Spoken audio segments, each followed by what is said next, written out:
The foreclosure notice felt like a slap across my face. I read it 3 times, my hands trembling as I stood in my parents' kitchen, surrounded by the granite countertops I'd paid for during their renovation. My name is Angelina, and 3 years ago I wrote a check for $400,000 to pay off this house. Now I'm staring at paper proof that it was all a lie. "Mom?" I called out, my voice eerily calm despite the storm brewing inside me. "Can you come here for a minute?" She appeared in her floral apron, flour dusting her hands, always baking, always trying to sweeten things up. "Mi amor, I'm making your favorite cookies." "What's this?" I thrust the notice toward her. The paper shook between us like a white flag of surrender. The color drained from her face. She wiped her hands on her apron repeatedly, a nervous tic I recognized from childhood. "Oh, that must be a mistake. The bank." "Don't." My voice cut through her excuse like a blade. "This notice has my signature on it, except I never signed anything." The kitchen fell silent except for the gentle hum of the refrigerator, another appliance I'd bought them when the old one died last summer. Every corner of this house held memories of my financial sacrifices. "Your brother needed help," she whispered, eyes downcast. "The new business. It was such a good opportunity." I laughed, but there was no humor in it.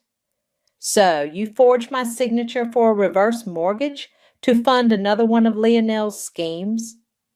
"Mija, you don't understand. He had investors waiting." "Where's Dad?" I interrupted, already moving toward his study. He was there, as always, pretending to be absorbed in his newspaper. "Did you know about this?" He lowered the paper slowly, his face a mask of practiced indifference. "Know about what?" "The house is in foreclosure," I said, watching his reaction. Nothing, not even a flinch. "You knew." "Angelina?"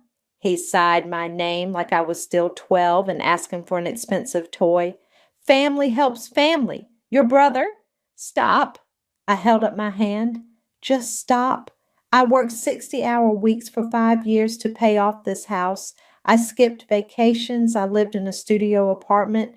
I ate ramen while you and Mom posted photos of your cruise to Alaska." "We invited you on that cruise," Mom interjected from the doorway. "With whose money?" I spun to face her. "The money you saved because I paid off your mortgage?" Dad stood up, his chair scraping against the hardwood floors. "You're being dramatic. This is what family does. We support each other." "Support?" I could taste bile rising in my throat. Where was the support when I needed braces? When I worked 3 jobs to put myself through college? When Lionel dropped out of 2 universities you paid for? "Your brother has vision," Dad defended. He needs consequences." The words exploded out of me. For once in his life, he needs to face reality instead of having you two clean up his messes. Mom started crying then, right on cue. The same tears that had manipulated me countless times before. "How can you be so cruel? We raised you. We gave you everything." "You gave everything to Lionel," I corrected her. "I earned everything I have." "And now you won't help us?" Mom's voice rose, hitting that guilt-triggering pitch I knew so well. "After everything we've done for you, the house will be gone in 30 days unless we can come up with the money. You have savings. You owe us this much." I stood there, letting her words wash over me. All these years I'd craved their approval, their love, their recognition. I'd thrown money at the problem, hoping to buy what they gave Lionel freely. But standing in this house, my house, watching them defend fraud and theft, something inside me finally snapped. "You're right," I said quietly, picking up my purse. "I do owe you." Mom's face lit up with hope. "So you'll help?" I walked to the front door, my heels clicking against the tiles I'd selected 3 years ago. Each step felt like walking away from a lifetime of manipulation. "No, Mom, you owe me, and I'm going to make sure you pay." I closed the door behind me, ignoring her calls. In my car, I pulled out my phone and dialed my best friend, Skylar. "Hey," I said when she answered, "remember when you said you'd help me if I ever needed a lawyer? I need one now, and I need you to be ruthless." "They did what?" Skylar's office chair squeaked as she leaned forward, her perfectly manicured nails drumming against her desk. "Forged your signature? That's not just family drama, Angelina. That's criminal fraud." I slid the foreclosure notice across her desk. 3 hours after walking out of my parents' house, I sat in the sleek downtown law office where Schuyler worked as a corporate attorney. The city skyline stretched behind her, a reminder of how far I'd climbed from my family's expectations. "Look at the signature," I said. "They didn't even try to make it look authentic." Schuyler examined the document, her frown deepening. "And this was all for your brother's latest venture? What was it this time?" "A crypto bar." I couldn't keep the bitterness from my voice, whatever that means. "Probably another money pit like his NFT gallery or that virtual reality arcade." "Both of which you warned them about," Schuyler reminded me, reaching for her laptop. "Give me a minute to look something up." My phone buzzed. Mom again, the 7th call in 2 hours. I declined it and watched another voicemail notification pop up. "Here's something interesting," Schuyler said, turning her screen toward me. "The house is going to auction in 3 weeks. Fast-track foreclosure because of multiple missed payments." She paused, studying me. "But that's not why you're really here, is it?" I met her gaze. "I want to buy it." "The house?" "Through a shell company," I clarified, "anonymously. I want them to lose it, and I want to be the one who takes it." Schuyler leaned back, her expression thoughtful. "That's cold." A smile crept across her face. "I love it. We can set up an LLC today. I know a guy who handles auction properties. He can be our front man." My phone buzzed again. This time it was a text from Lionel. "Hey sis, can we meet? Need to talk about Mom and Dad." "Do it," I told Schuyler, showing her the text, "because my dear brother is about to try his latest con, and I want everything in place before he does." 2 hours later, I sat across from Lionel at his favorite coffee shop. He looked exactly like someone who'd just burned through a house's worth of equity, designer clothes that had seen better days, expensive watch but scuffed shoes, that desperate gleam in his eyes. "You haven't been answering Mom's calls?" He started, stirring his third packet of sugar into his coffee. "Been busy," I replied. "Running a legitimate business takes time." He flinched at the emphasis but recovered quickly. "Look, I know you're probably upset about the house situation." "Probably? But I can explain everything." He leaned forward, voice dropping into that conspiratorial tone that had convinced so many investors to part with their money. "The crypto bar concept is revolutionary. We're talking blockchain-based drinks, NFT membership tokens, metaverse integration for... Where's the money, Lionel?" He blinked. "What?" "The mortgage money. Where is it?" "It's tied up in development costs, but we're about to launch." "The truth," I cut him off. "For once in your life, tell me the truth." His facade cracked just for a moment. Fear flickered across his face before the smooth mask returned. "Things got complicated with some investors, but I'm handling it." My phone buzzed. A text from Schuyler. "LLC paperwork filed. Auction is in 20 days. You're officially a shadow property mogul."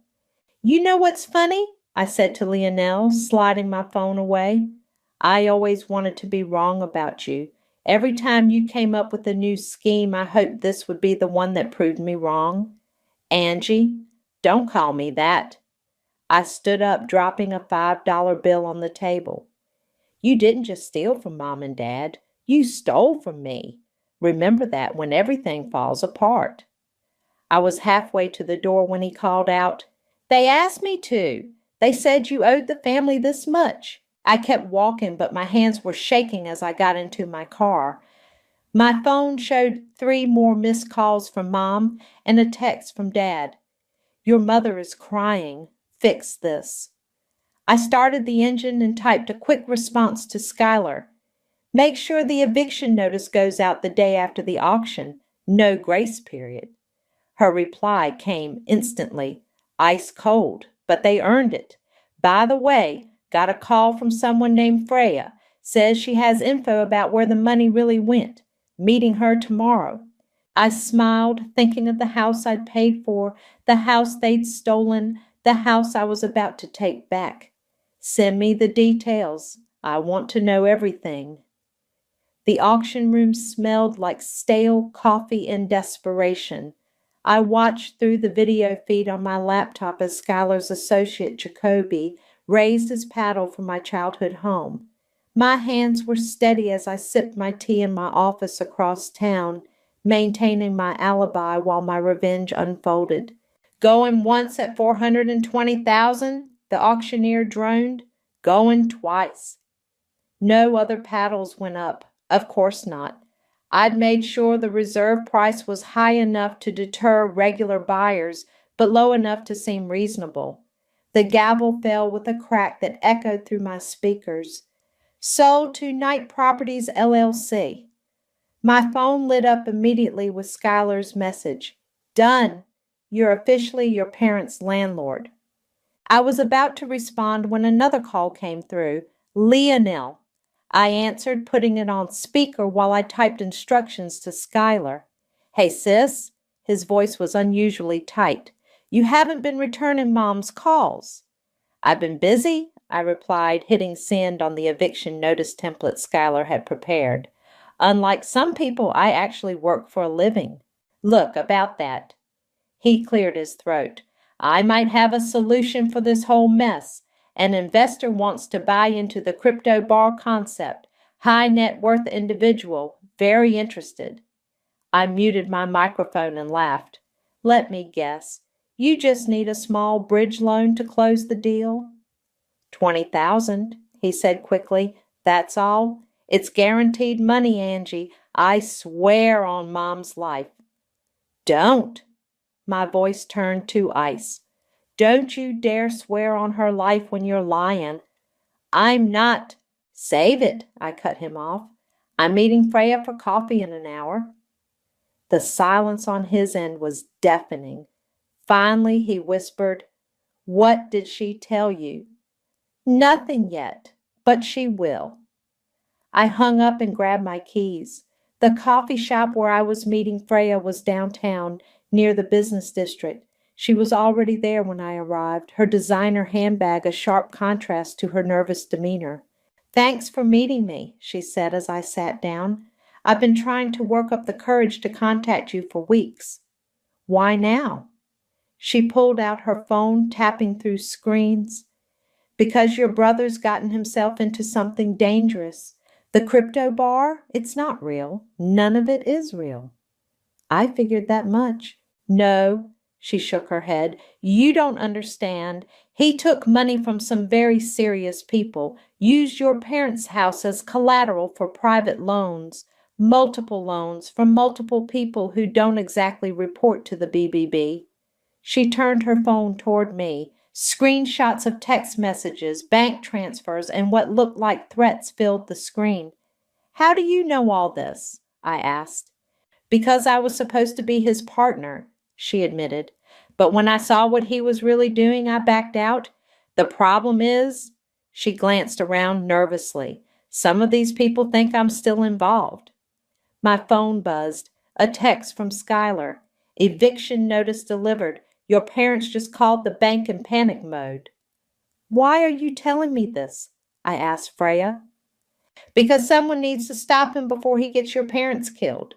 She stood up, grabbing her bag. Check your email. I sent you everything I have. Bank statements, loan documents, all of it. Just be careful who you show it to. After she left, I opened my email. The attachment showed exactly what she described, a web of loans, each one backed by the equity in my parents' house, my house, the house that was now legally mine again. My phone rang. Mom. Angelina, she was crying. Someone bought the house. We got an eviction notice. You have to help us. I can't, I said, scanning through Freya's documents. I warned you about Lionel. He's your brother. And I'm your daughter, I shot back. The one you stole from, the one whose signature you forged. We're going to be homeless, she sobbed. Is that what you want? Your own parents on the street? I thought about the guest house behind my home, the one I'd never told them about, the perfect place to watch karma unfold. You can stay with me, I said, my voice carefully measured, temporarily, while you figure things out. Really? Hope crept into her voice. Oh, mi amor, I knew you'd help. Don't thank me yet, I interrupted. We'll discuss terms when you get here. And Mom, don't bring Lionel. He's not welcome in my home. I hung up and texted Skylar. They took the bait, moving to phase 2. Her response was immediate. You're either brilliant or terrifying, maybe both. Want me to draft the rental agreement? Yes, I replied. Make it ironclad. They're about to learn what it means to live under someone else's rules. My parents looked small standing in my foyer, their suitcases packed with whatever dignity they had left. Mom clutched her favorite Virgin Mary statue to her chest while Dad pretended to study my modern art collection, avoiding eye contact. The guest house is through here, I said, leading them through my kitchen to the back door. It's fully furnished. This is very nice of you, Mija, Mom ventured, her voice hopeful. Maybe we could all have dinner together tonight. I could cook. I have meetings. I unlocked the guest house door. Besides, we need to review the rental agreement first. Dad's head snapped up. Rental agreement? We're your parents. Exactly why we need one. I pulled the document from my bag. Skylar drew it up. Month-to-month lease, utilities included, market rate. You're charging us rent? Mom's voice cracked. After everything you've done? I finished for her. Yes, exactly because of that. Before they could argue, my phone rang. Unknown number. Hello? Is this Angelina? A gruff male voice. I'm looking for Lionel. Your parents' address is empty. My spine stiffened. Who is this? Someone your brother owes money to. A lot of money. A pause. Tell him Marcus called. He'll know who I am. The line went dead. I looked at my parents, who were pretending not to have heard the conversation. Who's Marcus? Mom busied herself arranging her statue on a shelf. Dad suddenly found his shoes fascinating. Fine. I dropped the rental agreement on the counter.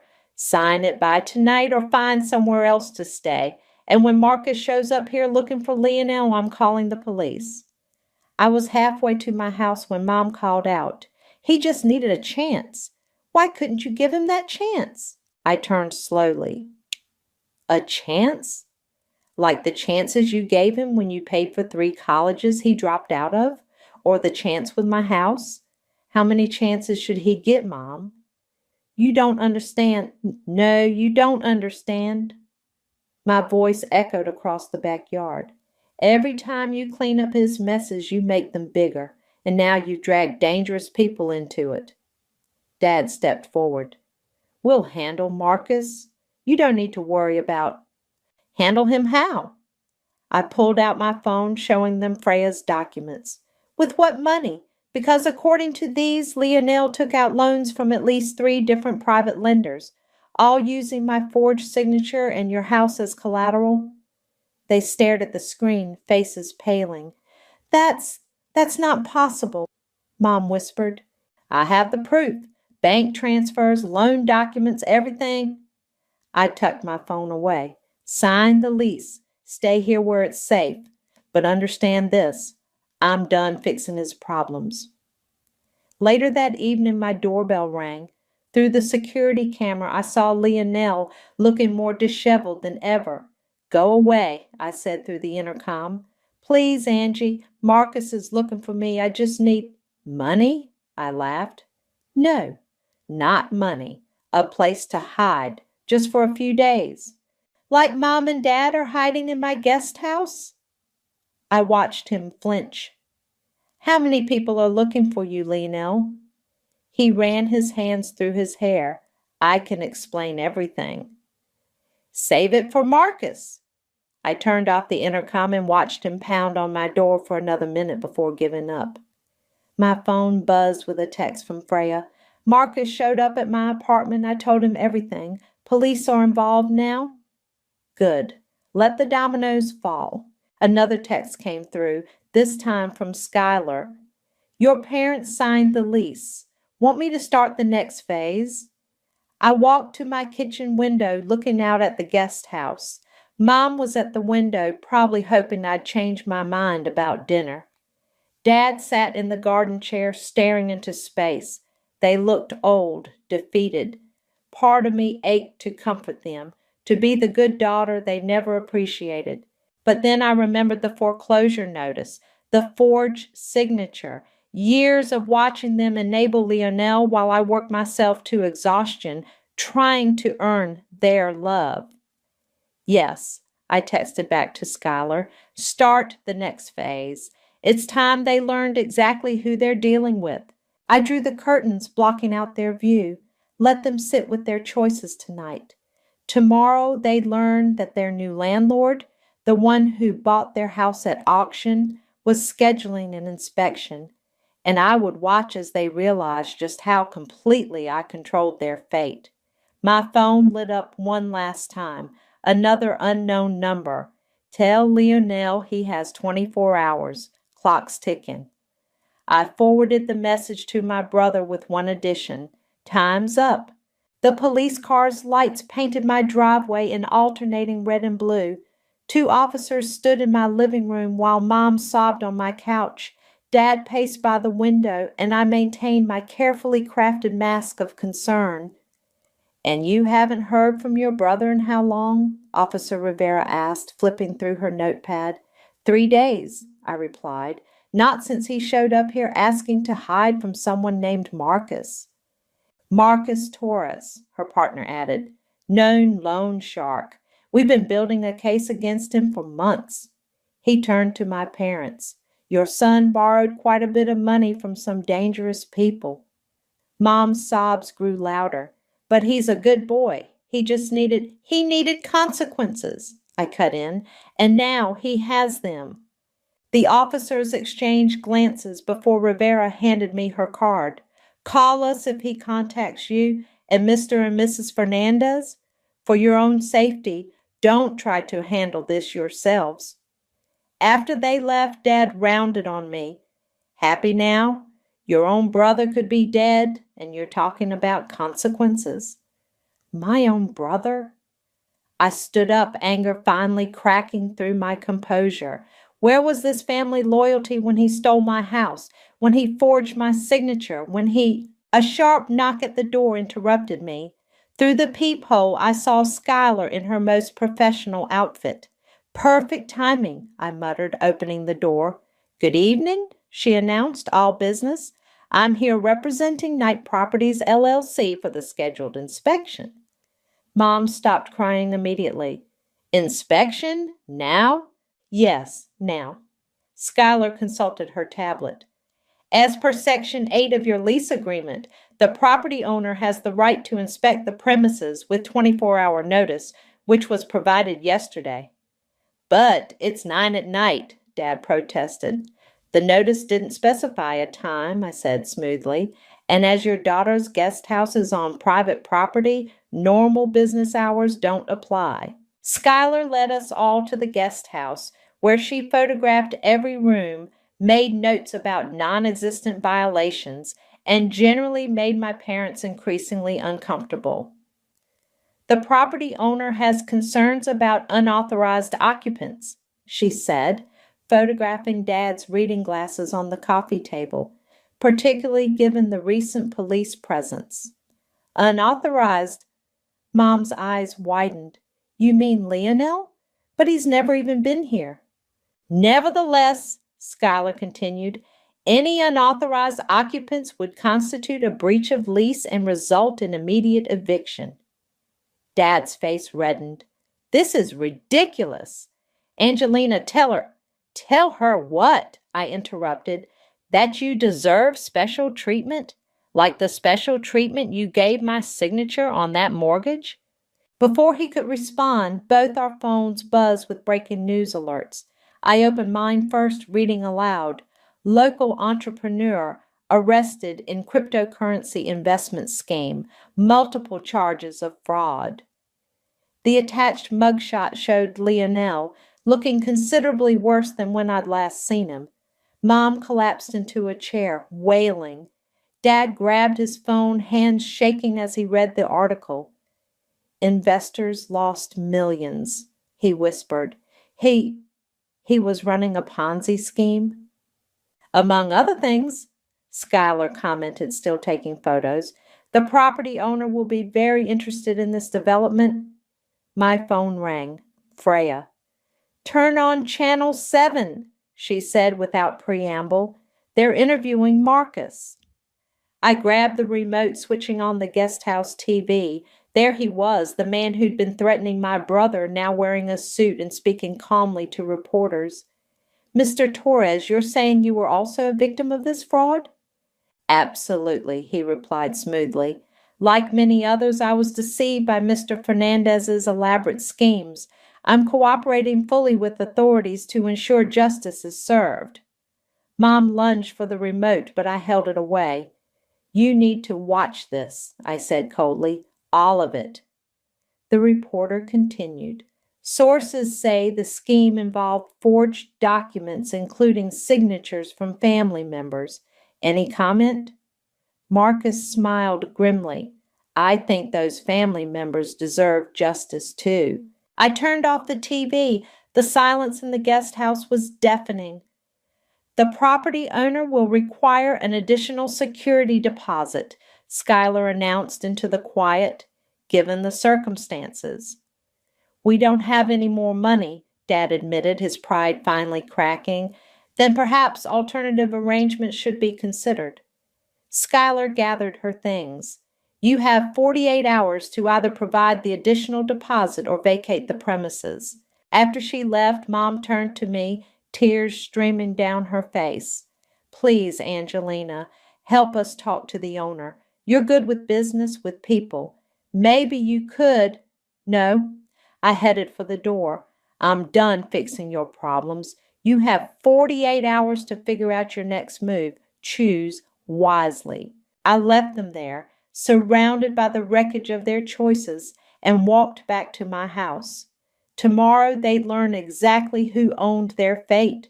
But tonight I let them sit with the knowledge that their golden child had finally run out of chances. I found Mom in my kitchen at 3 a.m., methodically scrubbing my already clean counters. The sound had woken me, but I stood watching her for a moment, remembering all the times I'd seen her stress clean throughout my childhood. Couldn't sleep? I asked, making her jump. Mija, she whispered, clutching the sponge. My kitchen was spotless. I moved to the coffee maker. Want some? She nodded, sinking into a bar stool. We waited in silence as the coffee brewed, the machines gurgling the only sound between us. I used to do this when you were little, she said suddenly. Clean at night, worry about money. I remember.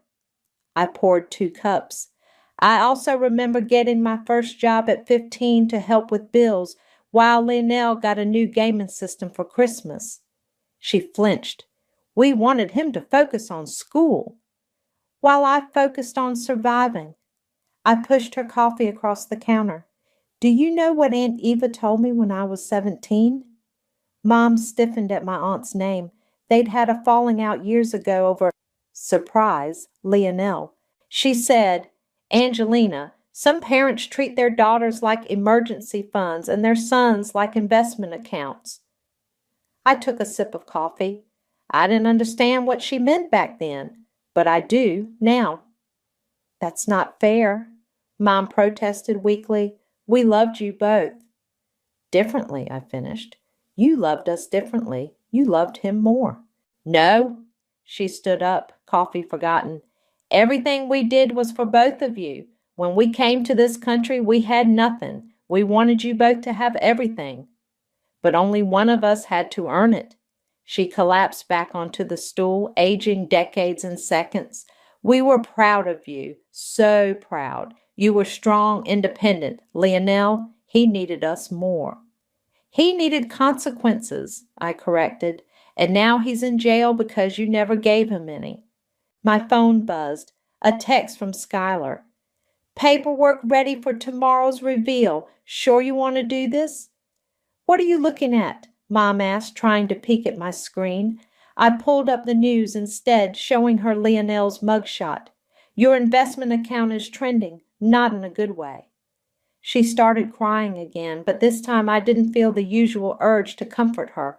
The police said, they said he might serve real time, years. My baby.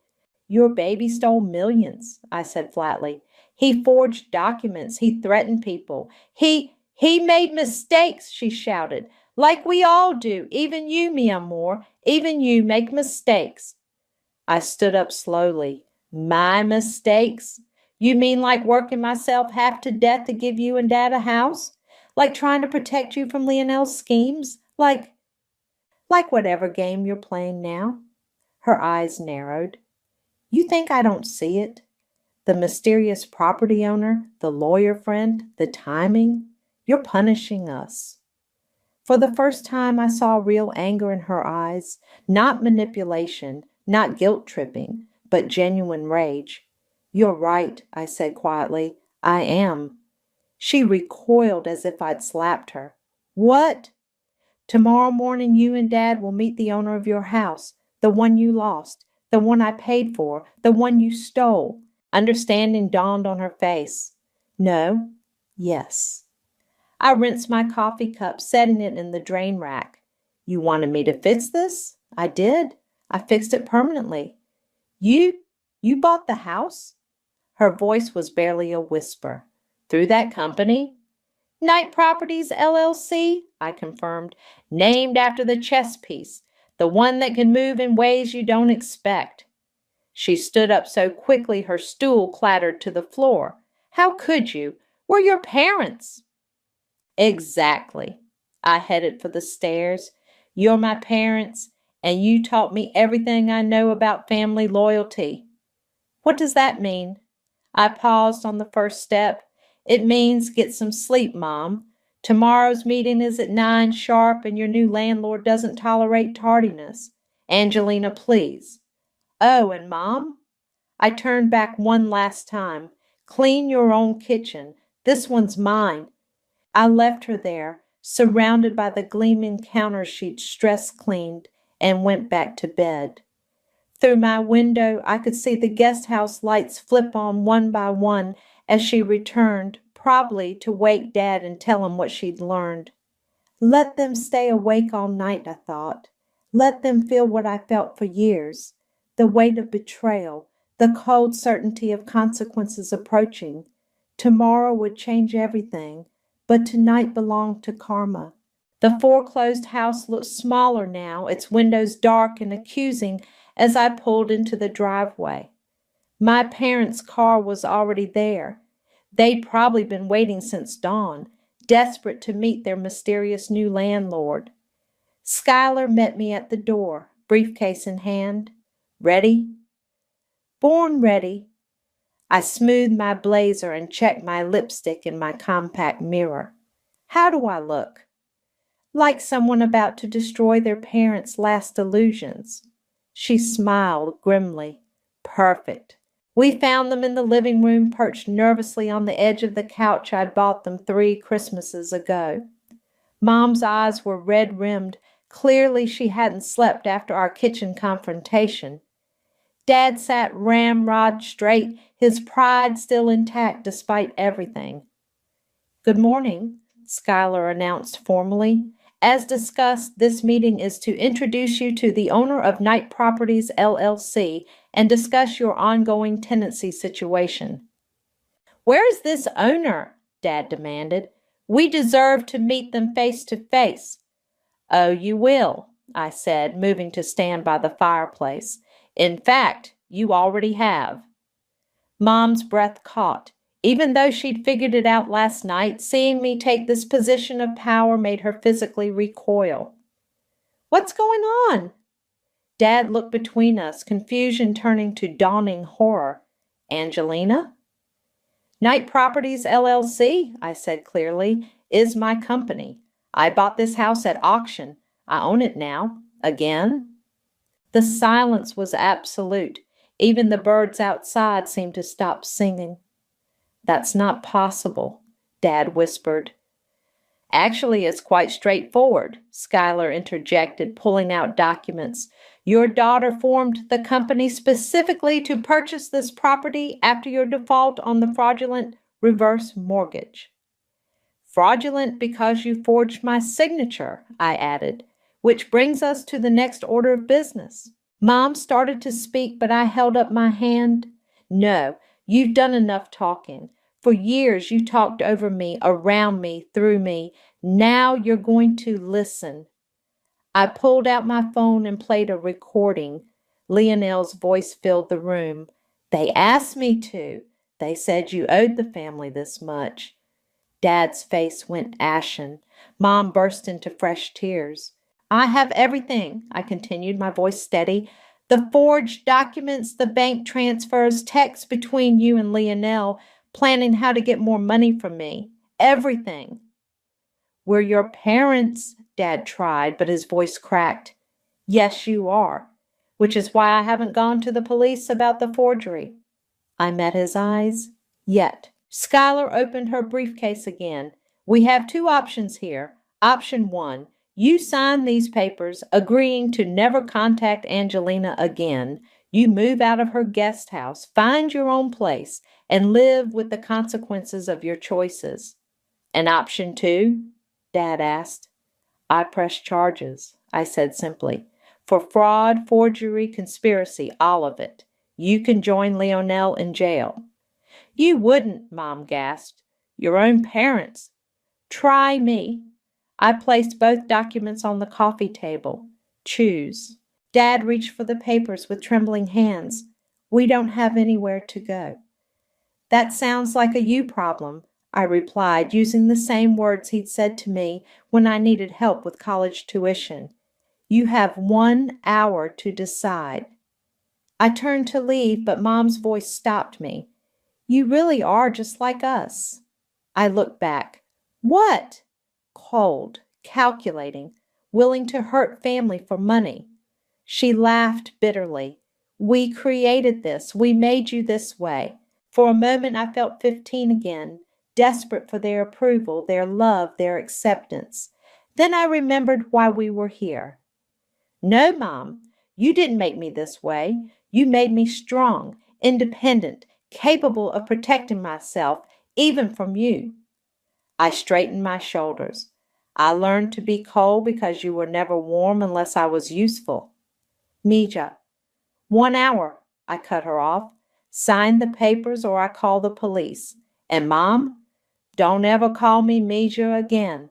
Outside, the morning sun was bright and unforgiving. Schuyler followed me to my car. That was intense. She said, You okay? I checked my phone, a text from the prison where Leonel was being held. Your brother requests a visit. I'm perfect, I replied, declining the visit request. For the first time in my life, I'm absolutely perfect. Back in the house, through the window, I could see my parents huddled over the papers. And Dad was crying now, too. Good. Let them feel something real for once. One last thing, I told Schuyler. After they sign, have the utilities shut off. They should experience what it feels like to lose everything, just like they did to me. She nodded and I drove away, leaving my parents with their choice, pride or freedom. Either way, I'd won. The demolition crew arrived on a Tuesday morning. I sat in my car across the street, watching as they taped off the property, my property, and began setting up their equipment. The house where I'd grown up, the one I'd paid for twice, would be gone by sunset. My phone buzzed. Aunt Ava. I saw the news about Lionel, she said when I answered. 7 years.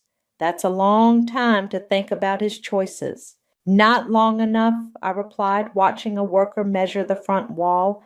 Did you know Mom and Dad moved to Florida? To live with your cousin Rosa, I heard. Ava's voice softened. They signed your papers? Didn't have much choice. I stepped out of my car as the demolition foreman approached. They chose Lionel over me one too many times. And now you're destroying the house? Not destroying, I corrected, transforming. I'm building an art therapy center for kids from broken homes. Seems fitting. Ava was quiet for a moment. You're not them, you know. What you did, it was justice, not cruelty. The foreman waved, signaling they were ready to begin. I have to go, Aunt Ava. They're about to start. Wait, she said quickly. There's something you should know. Your mom called me yesterday. My heart stuttered. What did she want? To apologize. To me for all those years ago when I warned her about Lionel. Ava paused, and she asked for your new address, said she had something to return to you. I don't want anything from her. It's the check, Eva said, the one you wrote to pay off their mortgage. She never cashed it. The first crash of demolition punctuated my silence. A wall came down, revealing the kitchen where Mom had stress cleaned just weeks ago. Why? I finally asked. She said she couldn't take your money again, not after everything. Ava's voice was gentle. Maybe some people can change, even if it's too late. I watched as another wall fell, exposing my old bedroom. The paint was still the same shade of blue I'd chosen at 16. It's not about the money anymore, I said. It never was. I know, sweetheart, I know. After hanging up, I walked closer to the house. Through the settling dust, I could see the spot where Dad had marked our heights on the wall, the window where Mom used to wave goodbye every morning, the stairs where Lionel and I had once played pirates. My phone buzzed again, a text from Skylar. Got the final permits for the therapy center. Construction can start next week. I typed back, good. Make sure the entrance has big windows. Kids need light to heal. The demolition continued methodically, erasing my childhood piece by piece. A worker emerged from the debris holding something. Mom's Virgin Mary statue, somehow unbroken. Want to keep this? He asked. I took it, feeling its familiar weight. Mom had left it behind in the guest house, along with the unsigned check I'd written years ago. Her final message, perhaps. She understood the cost of redemption.